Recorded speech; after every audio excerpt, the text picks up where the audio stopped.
Magandang umaga po sa ating lahat. Ito po ang ating 5 a.m. update dito kay Bagyong Neneng. Ngayong araw ng Huwebes, August 20, 2026. Base nga po sa ating latest analysis dito kay Bagyong Neneng, ito po'y mas bumilis ang kanyang paggalaw at sa ngayon ay nasa may karagatan po ito o mga katubigan sa silangan ng Taiwan, 390 kilometers northeast naman ng Itbayat, Batanes. Napanatili niya ang kanyang tropical depression category, 45 kilometers per hour pa rin po ang taglay na hangin malapit sa gitna at 55 kilometers naman yung kanyang pagbugso. Yung kanyang pagkilos naman ay mas bumilis nga west-northwestward at 30 kilometers per hour. At sa ngayon nga po ay malapit na dito sa mga kalupaan ng Taiwan. Sa ngayon, wala pa rin naman po tayong nakataas na any wind signal sa ating bansa dahil malayo na nga po ito sa ating mga kalupaan.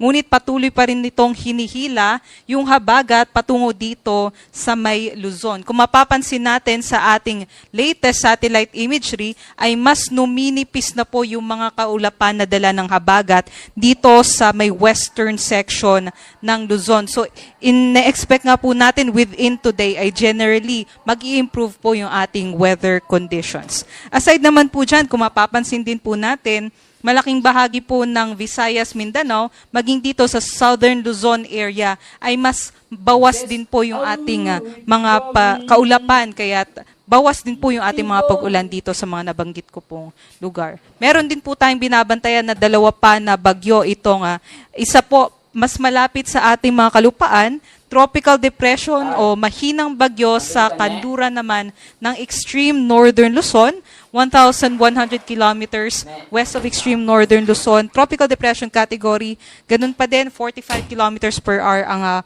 kanyang taglay na hangin at 55 kilometers per hour naman po yung kanyang pagbugso.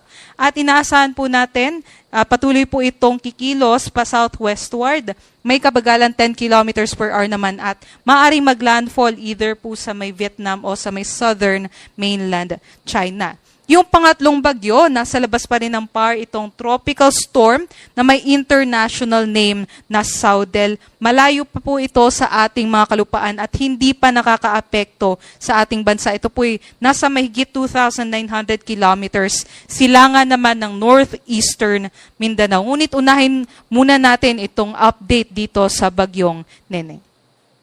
Ayon nga po sa ating latest forecast track and intensity nitong Bagyong Neneng, maaari pong kumilos ang sentro nitong bagyo pa-northward o pa-hilaga at within 12 hours, nakikita natin na mas babagal po yung pagkilos nitong Bagyong Neneng habang binabaybay yung mga katubigan dito sa may eastern coast ng Taiwan. Maaaring maglandfall po ito sa northern portion ng Taiwan within 12 hours at mas humina na at maaaring maging low pressure area na lamang within 12 hours. Kasabay ng paghina nitong Bagyong Neneng, ang paghina din nung hinihila niyang habagat. So, by today po, inaasahan nga natin, generally mag-i-improve po yung ating weather conditions. Kaya mas kumonti na din yung mga lugar na nasa ating weather advisory.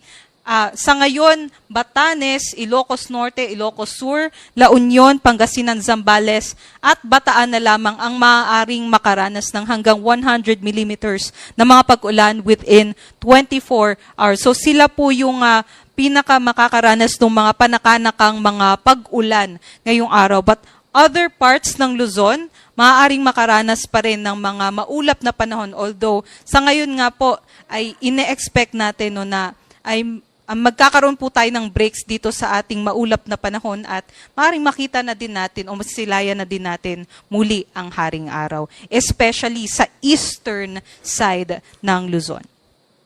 Para naman sa mga malalakas na hangin, ay sa ngayon habagat pa rin po yung posibleng magdala ng mga bugso ng hangin. Ngayong araw sa malaking bahagi ng Luzon and Visayas, kabilang na din ang Zamboanga Peninsula, Northern Mindanao at Davao Region. At kasabay nga po ng paghina ng habagat ay mas kukonti din po yung mga lugar na makakaranas ng mga pabugso nitong habagat bukas araw ng Biyernes, malaking bahagi na lamang ng Luzon, Panay Island, Negros Occidental, Northern Samar at Davao Oriental. Pagsapit naman po ng Sabado ay makakaranas muli ng mga pagbugso ng hangin ang malaking bahagi ng Luzon and Visayas maging sa may Davao Oriental. Para naman sa kalagayan ng ating karagatan, wala naman po tayo nakataas na gale warning.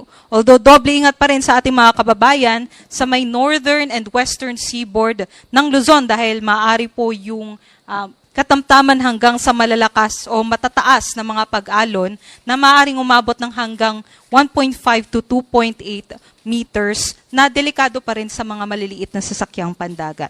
Other parts naman po ng ating seaboards ay makakaranas ng katamtaman o banayad hanggang sa katamtaman lamang ng mga pag-alon. Although wala nga po tayong nakataas na gale warning, so malaya makakapaglayag yung ating mga kababayan.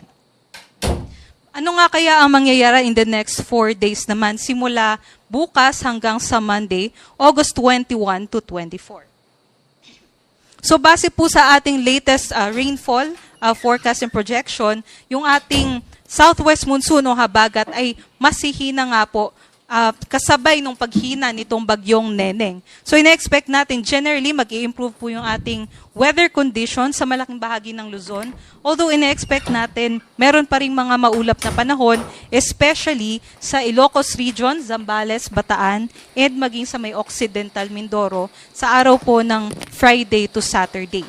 Ngunit, para naman sa update dito sa isang bagyo na nasa labas ng PAR, itong tropical cyclone na may international name na Saudel, inaasahan natin habang nandito ito sa Pacific Ocean ay mas lalakas pa ito at maaaring over the weekend ay maging typhoon category pa.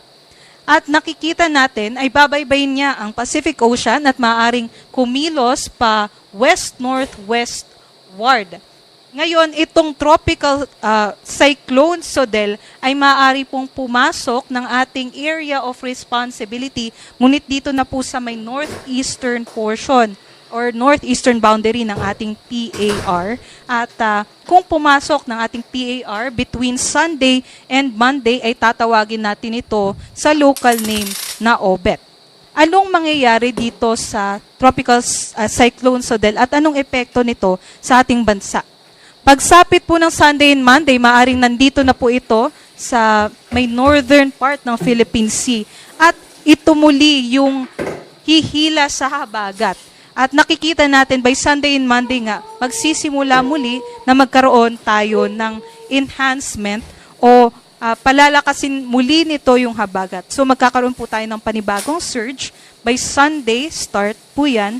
And mag-i-increase in intensity yung ating habagat Monday onwards. So ngayon, yan po muna yung nakikita natin. So expect natin next week, magkakaroon pa rin po tayo ng mga pag-ulan sa malaking bahagi ng Luzon and western section ng Visayas. Start po yan Monday onwards. Ngunit itong scenario dito sa bagyong Saudel ay maaari pa nga pong magbago dahil mataas pa po yung ating lead time.